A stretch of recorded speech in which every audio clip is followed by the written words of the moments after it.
संसद में आजकल मर्यादा की खूब बातें हो रही हैं। बीजेपी सांसद कंगना रनौत को राहुल गांधी की भाषा से बड़ी तकलीफ हुई है। उनका कहना है कि राहुल गांधी ने माल और कबाब जैसे शब्दों का इस्तेमाल एप्स्टीन फाइल को लेकर किया था और ये उनकी सड़ी हुई मानसिकता को दिखाता है। देखिए, उनकी जो शब्दावली है और जिस तरह से उन्होंने, आप देखिए, एप्स्टीन फाइल को भी लेके उन्होंने कहा, जहाँ पे बच्चियों का इतना ज्यादा वहां पे उनको मारा गया, तो उन्होंने कहा कि अभी इसमें और माल है, इसमें और कबाब है। तो आप सोच सकते हैं जिस इंसान की इतनी नीच सोच हो सकती है, इतनी खराब उनकी भ्रष्ट बुद्धि हो सकती है, तो उससे अब क्या उम्मीद रख सकते हैं। लेकिन अब आप रुक जाइए, राहुल ने ऐसा क्या गलत कहा? राहुल गांधी तो सिर्फ एप्स्टीन फाइल्स की बात कर रहे थे।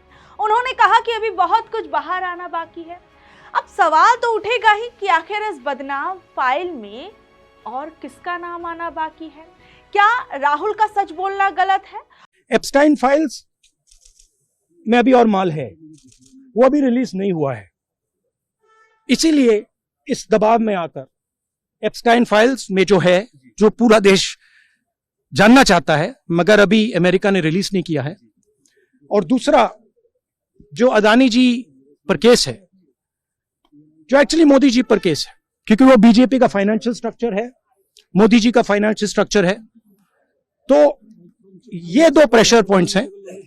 और आप ये बात समझ लो, देश ये समझ ले कि प्रधानमंत्री कॉम्प्रोमाइज्ड है। और क्या ये सच नहीं है कि एप्स्टीन फाइल में भारत के प्रधानमंत्री नरेंद्र मोदी का नाम आया है? क्या ये अपने आप में एक घटिया चीज नहीं है? और सबसे शर्मनाक बात ये कि एप्स्टीन जैसे घटिया इंसान के जरिए पीएम कौन सी डील कर रहे थे? क्या इन तमाम चीजों को लेकर कंगना रनौत परेशान नहीं है? कंगना जी को राहुल के शब्द तो सुनाई दिए, लेकिन क्या उन्हें अपनी ही पार्टी के सांसद निशिकांत दुबे के शब्द नहीं सुनाई दिए? निशिकांत दुबे ने देश के पूर्व प्रधानमंत्री पंडित जवाहरलाल नेहरू को सरेआम अय्याश, मक्कार और गद्दार कह दिया। निशिकांत दुबे ने पंडित जवाहरलाल नेहरू के निजी जीवन पर बेहद गंदी टिप्पणियां की हैं और भाषा इतनी घटिया थी कि स्पीकर को वो शब्द रिकॉर्ड से हटाने पड़ गए और संसद को रोकना पड़ गया। और यहाँ तक की हद तो यहाँ पर भी हो गई।